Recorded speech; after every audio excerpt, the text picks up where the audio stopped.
Hello, good morning to ladies and gentlemen. Welcome to today's webinar.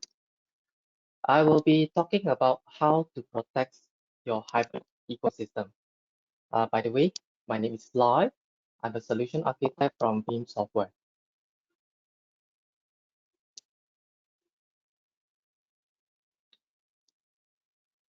Let's do some housekeeping while waiting for the rest of people to join. Just for your information, this webinar is being recorded. You will be automatically muted during entry. However, if you do have any questions, please feel free to use the Q&A or the chat function. I will try my best to answer your questions at the end of the session. Just for your information, if you're asking about recording and also presentation slide, we will post this recording and also presentation slide on the Veeam Pro Partner portal after a few days.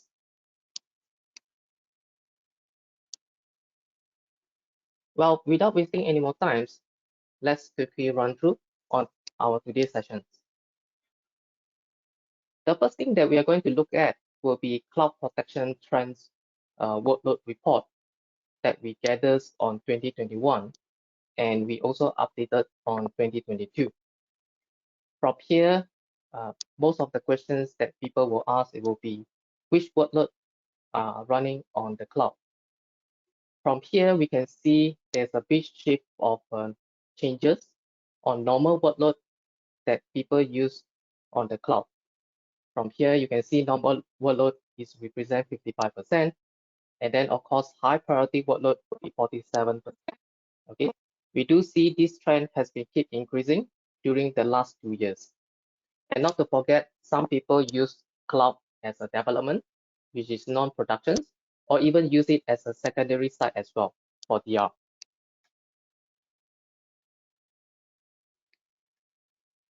Next survey that we gathered from data reports on 2022 last year.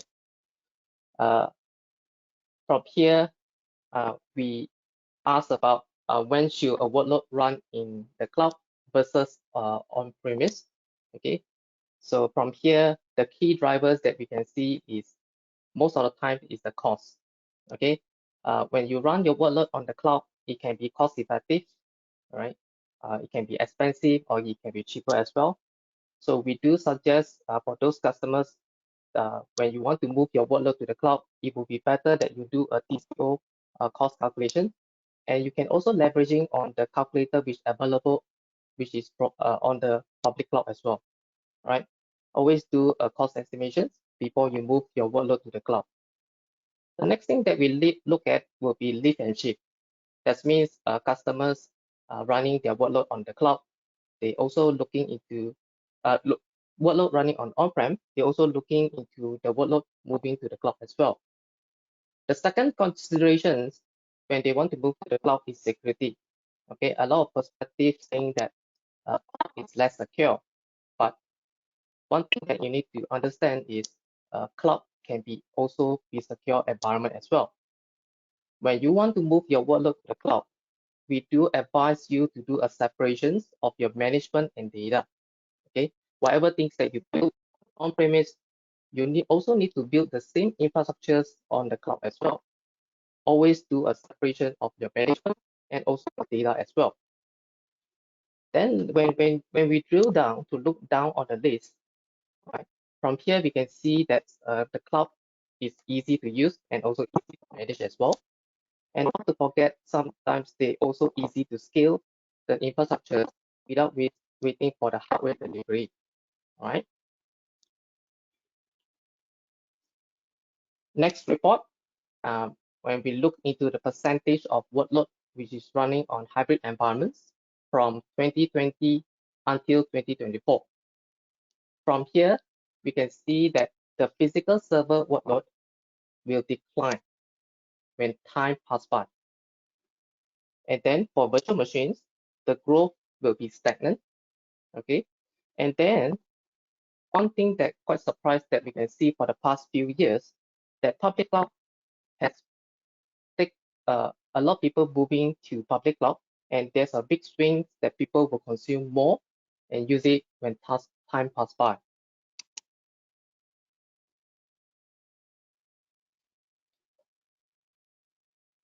Next report will be from Flexera, State of the Cloud Report 2022.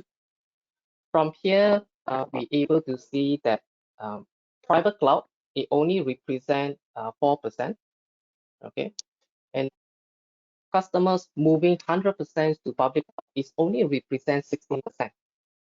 So from this report, we can identify that of organizations, they will start to adopt on hybrid cloud. That means it's a combination of on-prem and also on the cloud when they are running their workload.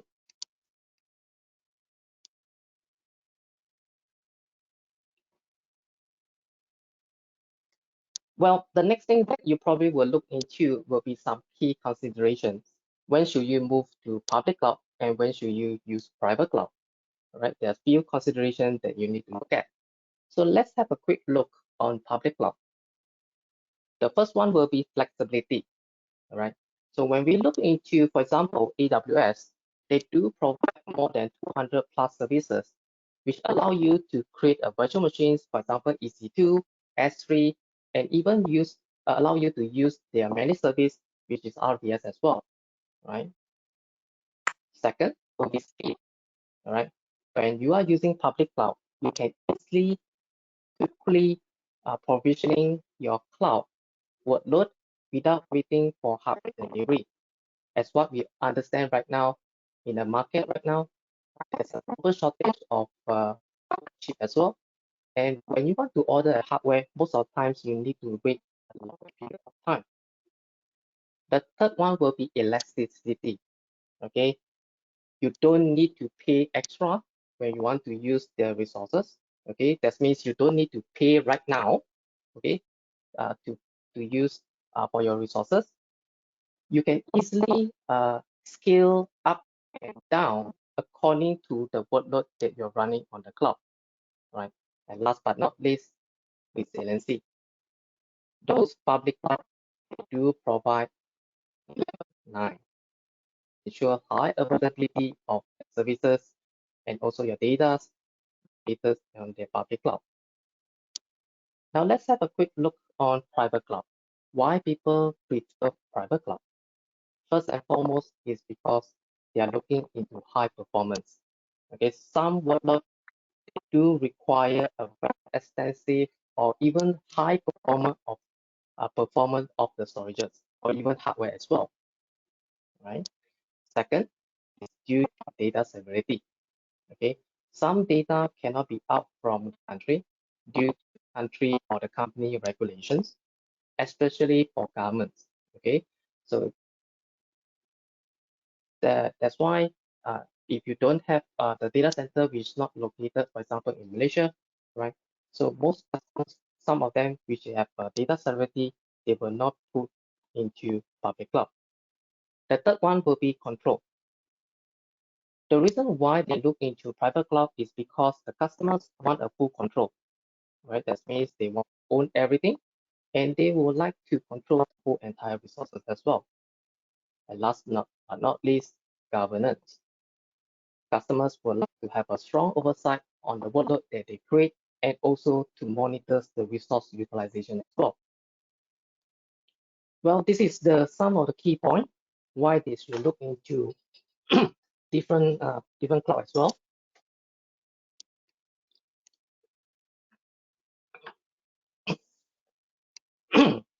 Right, sorry. Well, either your workload is running on public cloud or even on the private cloud as well, you still need to do backup, all right? Because it's your data. Okay, data is a valuable asset for an organization, regardless of where it is located, either on-prem or even on the cloud, public cloud. You still need to protect those data, right? So from here, you're able to see if you're putting it on-prem, that means the customers will have a full responsibilities to on their data and also the resources as well.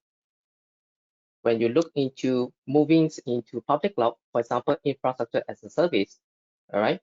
From here, even though you create a virtual machines, all right, you put your data inside there, you still need to manage the particular workload, and you still need to do patching, install antivirus, and back up those data as well.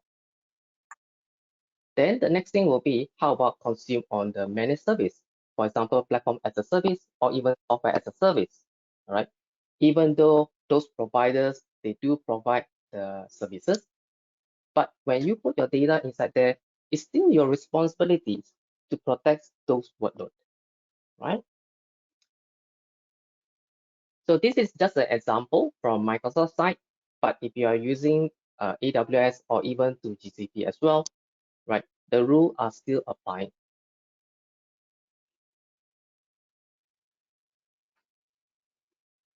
When we look into data protections, it will be very difficult when the environment is heterogeneous environments. Okay, now let's look into legacy solution. That means legacy backup, which is leveraging on agent. Well, I don't say it's bad, but the thing is, it's great to protect those workloads which running on on-prem.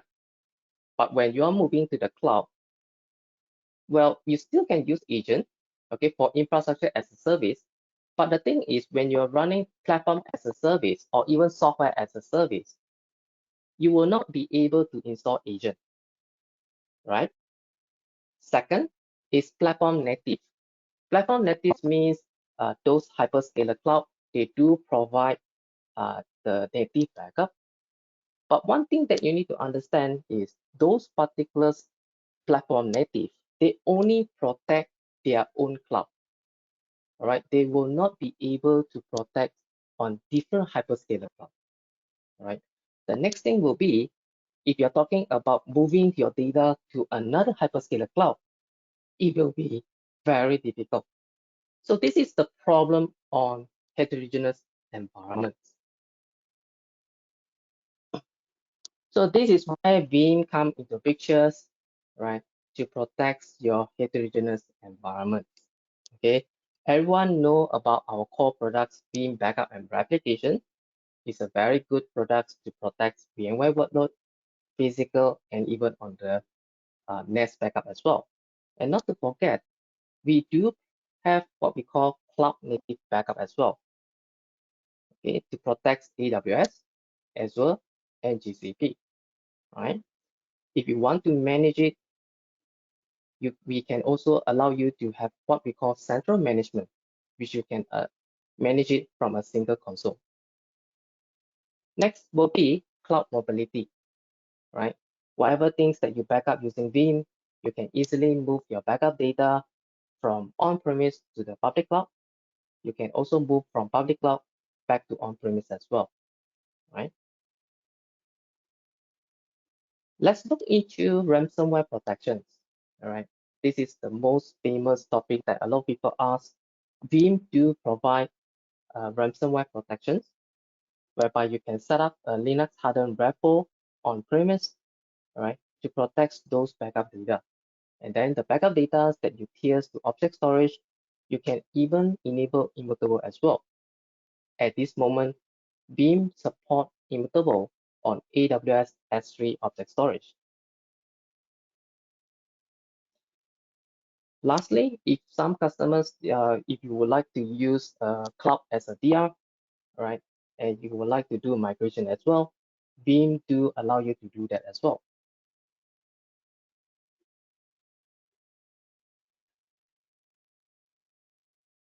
So just now I'm talking about using the Veeam backup and replications to manage the whole entire protections for your on-premise and also on your public cloud as well. Well, all these can be managed by Veeam backup and replications, but one thing that I want to share with you, if you are looking into software as a service, that means you want to protect Office 365 or even Salesforce as well. Right now, it is a separate product, okay? It's called Veeam Backup for Office 365, and coming soon, we are going to support backup for Salesforce. The particular product is called Veeam Backup for Salesforce, all right? For Kubernetes, we do have another product called Kasten. which allow you to backup and recover your container as well.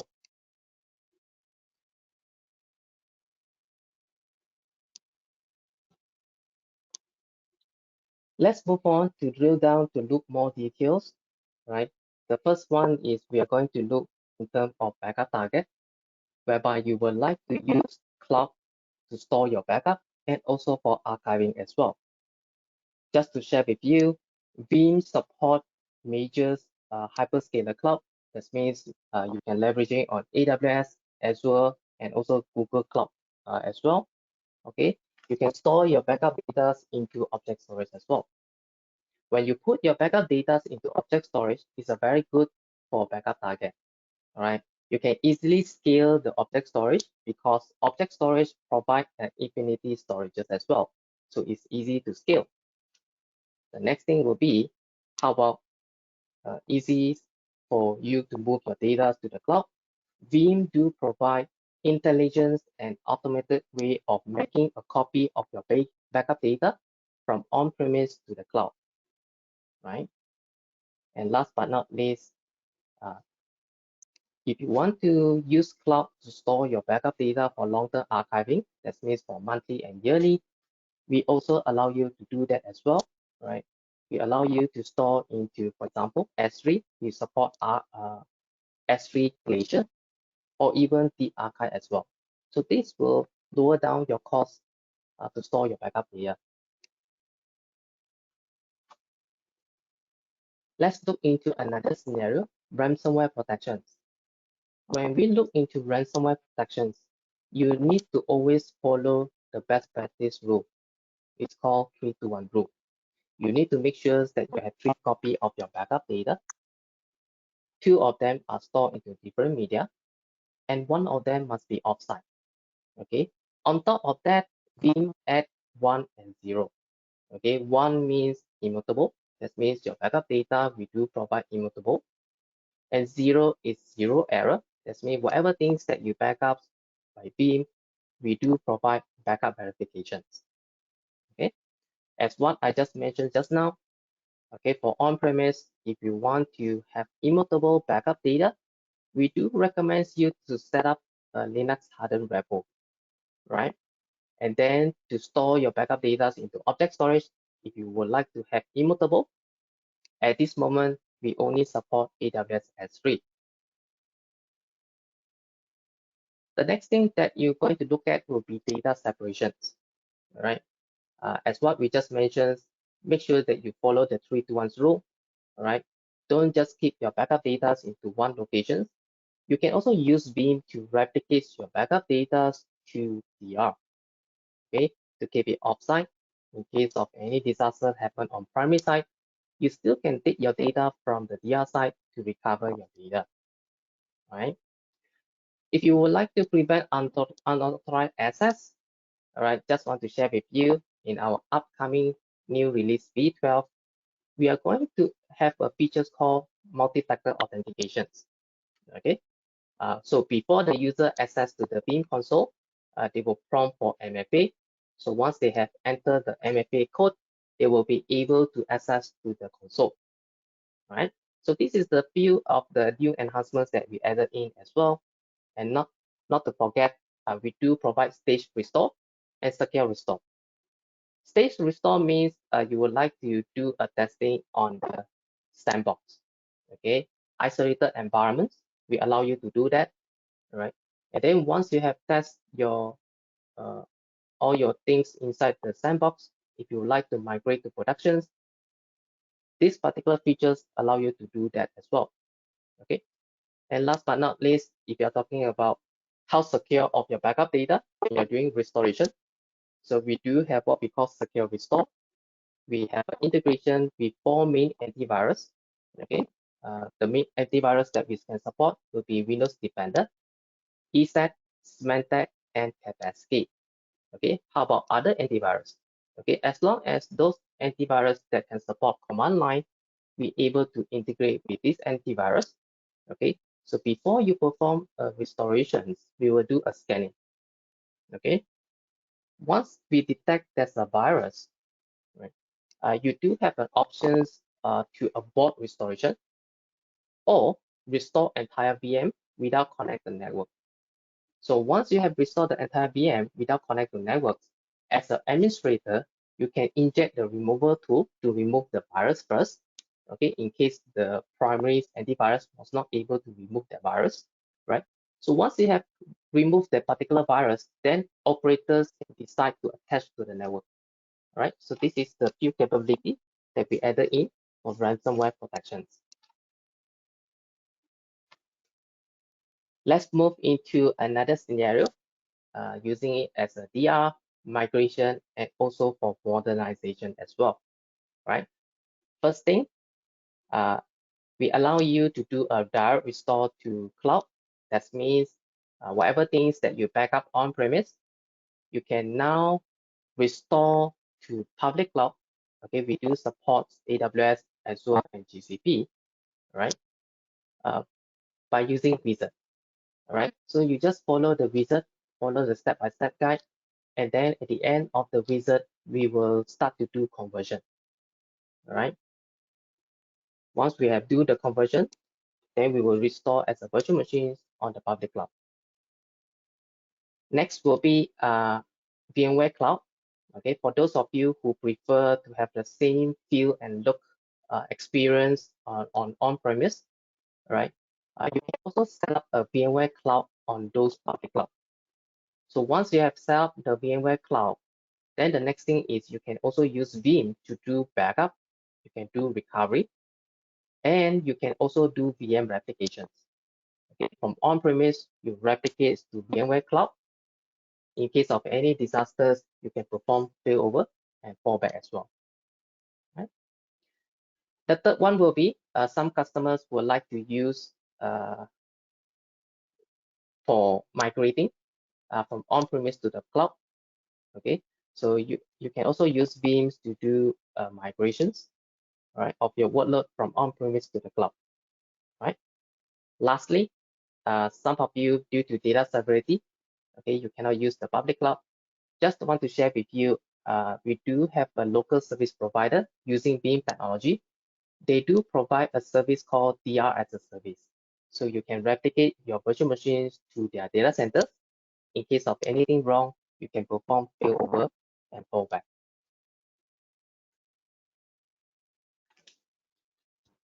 Next scenario, you would like to use as a cloud native backup, as I already shared with you, on 3 main hyperscaler cloud, AWS, Azure, and GCP. We do provide cloud native. Okay, cloud native means there's no agents that you need to install. We able to protect those virtual machines. You can do backup, you can do recovery as well, right? Our cloud native, you can easily get it from the marketplace. All you need to do is go to those hyperscaler cloud. You can just search Veeam, and then you're able to see the Veeam backup for those public cloud, right? So once you already deploy, okay, the configuration is quite easy, right? You can configure the policy. One thing that I want to share with you is when you configure a policy, a backup policy, we do provide you a built-in cost estimation tool, okay, based on the workload that you select and also the retention policy that you configure. Before you click finish, right, we will provide you a cost estimation based on the policy that you configure. So you will be aware about the cost before you do a data protection, right? In terms of securities and also compliance, well, we do follow the cloud security best practice, okay, to prevent against any cyber threat attacks, right? All you need to do is you need to do same logical separations on premise and also on the cloud. On our product itself, we also allow you to configure role-based access control. And then if you want additional security, we also allow you to set multi-factor authentication. All right. And lastly, not to forget, in terms of hybrid cloud ready, okay, just want to share with everyone here. You can now use Veeam Backup Console on-premise to do a central management of those public cloud which I just mentioned. One single console to manage on-premise and also on the public cloud.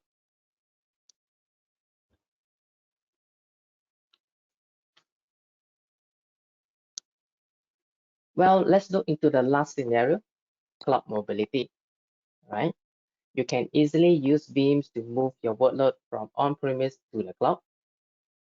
And then from the cloud, you can even move it to another cloud provider, right? Lastly, whatever things that you backups or on the cloud, you can even make a copy back to on-premise. So we do support to the cloud, within the cloud, and also from the cloud. The good thing about Veeam is we do provide zero lock-in. We give you a flexibility of using any of the cloud, right? It's your own data that you put in the cloud. You do have options to move your data.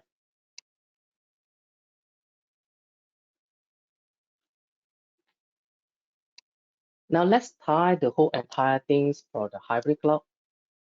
Okay, as what we just shared to you, we do provide broad and native support.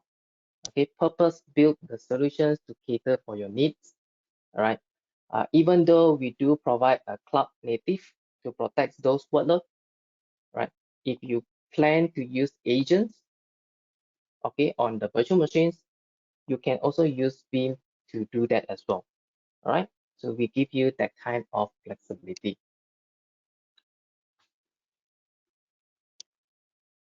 Central management, which I already shared with you, one single console, you can easily manage the whole entire environment, right? The most important things that we want to give to you is we want you to have control of your data, right? Few things that I already mentioned. First is we don't have a cloud platform lock-in. Second, we don't have what we call a data lock-in. You can easily move your data from one platform to another platform. And the best part about this is there's no extra cost from Veeam, right? In terms of modular flexibility, right now, we don't ask you to buy in bulk or expensive storages or hardware. You can easily deploy the Veeam environments according to your needs, all right? And of course, you can start to deploy whatever components when you start to grow or provisions when you are required.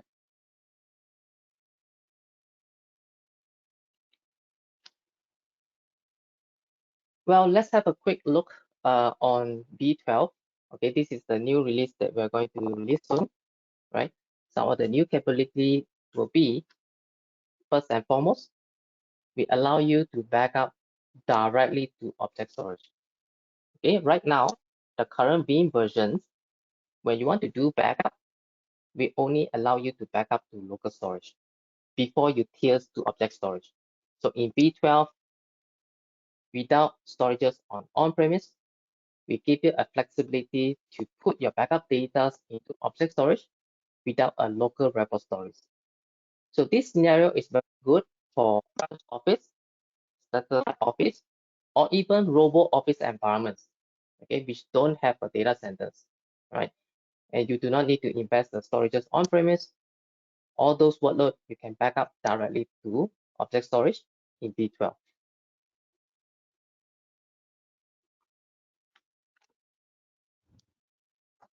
In terms of application consistent on our cloud native, you can our cloud native right now do provide application consistency backup.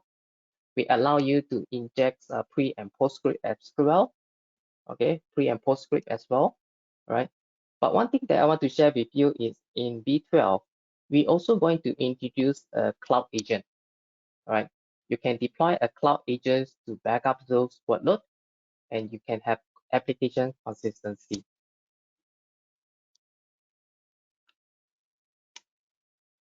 In terms of licensing, we have one single license, and the same license that you can apply for all workload is called Veeam Universal Licensing, VUL, right? So VUL is license based on per instance. Okay, the good thing about this license is portable, right?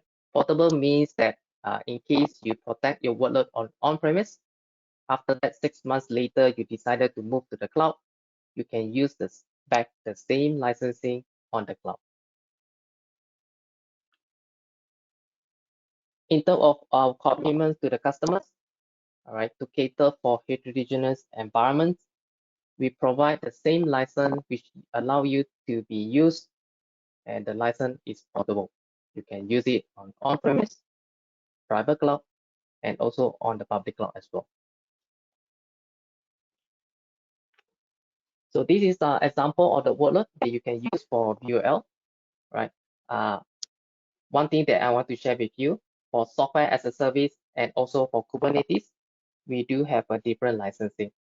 Okay, software as a service, we are licensed based on per user, and then for Kubernetes, it's licensed based on workload.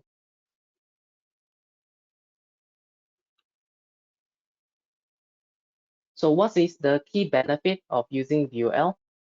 First and foremost, we do provide you unlimited portability. You can easily move your licensing to any environment. Okay, VUL is easy for you to use. It's also easy for you to do ordering and also management as well, right? So you can license based on per workload. You can buy according to your needs, right? And lastly, you can buy the licensing either based on 1 year, 3 years, or 5 years, right?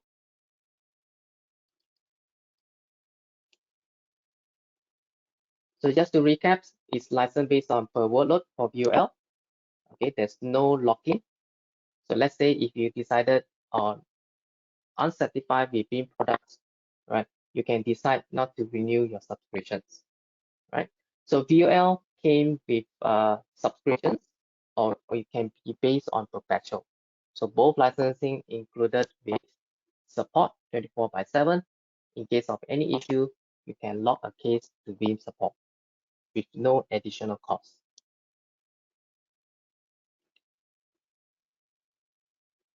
Well, so that's all for my presentations. Before I end my sessions and look into the Q&A. So just want to share with you that just now I provide a sneak peek about the V12, right?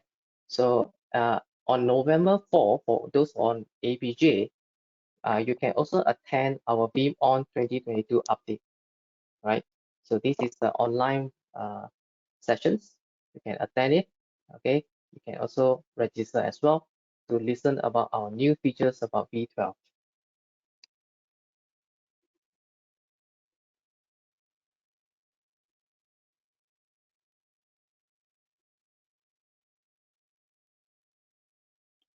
All right, so if you do have any questions, please feel free to put it into a question and answer.